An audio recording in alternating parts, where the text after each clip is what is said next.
Южная Осетия постановляет: первое. Принять Конституционный закон Республики Южная Осетия о внесении изменений в статью 10 Конституционного закона Республики Южная Осетия об основных гарантиях избирательных прав и права граждан на участие в референдуме. И также статью 3 Конституционного закона Республики Южная Осетия о выборах президента Республики Южная Осетия. Второе. Направить настоящий конституционный закон президента Республики Южная Осетия для подписания и официального опубликования. И третье. Настоящее постановление вступает в силу со дня его принятия. Председатель парламента Республики Южная Осетия Роман Марков. Против? Воздержался? На ваше рассмотрение кандидатуру Марата Аркадьевича Камбулова на должность председателя правительства Республики Южная Осетия. Как вы уже знаете, 9 мая текущего года мной и президентом Российской Федерации Владимиром Владимировичем Путиным был подписан договор об углублении союзнических отношений между Республикой Южная Осетия и Российской Федерацией.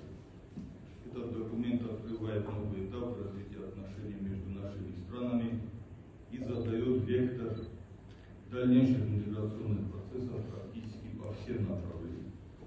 Перед органами государственной власти республики стоят масштабные задачи, связанные с практической реализацией достигнутых договоренностей и выстраиванием эффективной работы на новом этапе отношений с Российской Федерацией. Южная Осетия постановляет: первое. Внести в статью 125 Регламента парламента Республики Южная Осетия, утвержденного постановлением парламента Республики Южная Осетия, изменив и изложив его эту статью в следующей редакции. Как мы знаем, я могу озвучить, могу не озвучить, как вы посчитаете.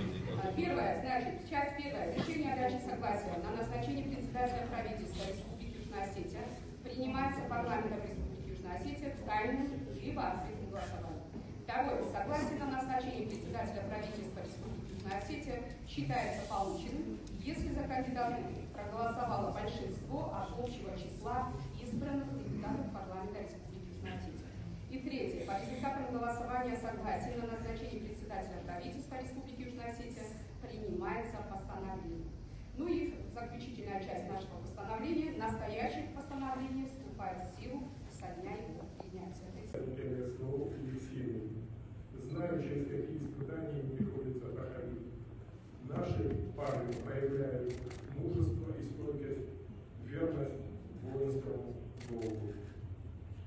И лучшей благодарностью для них станет сильная, развивающаяся Осетия, в которой хочется жить, куда хочется вернуться.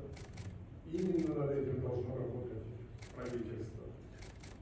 Уважаемые коллеги, помешать развитию Осетии может только одно – это внутренняя озлощенность. У нас нет лишних людей.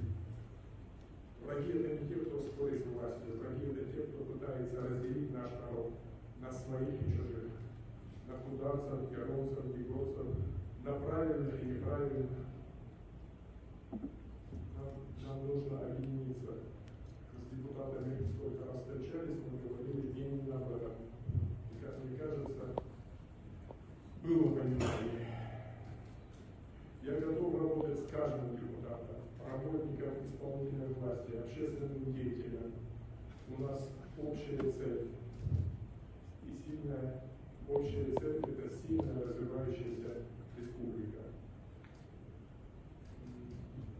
Благодарю вас за доверие и поддержку.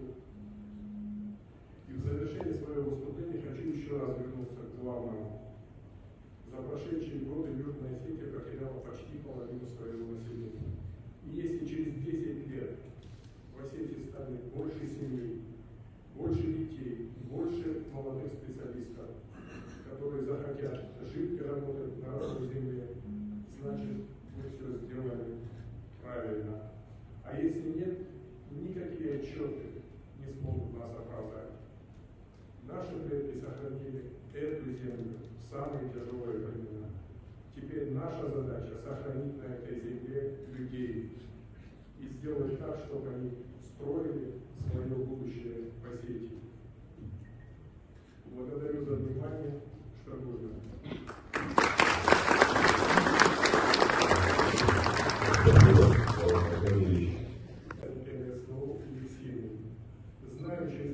испытаний им приходится проходить. Наши парни проявляют мужество и стойкость, верность воинскому долгу.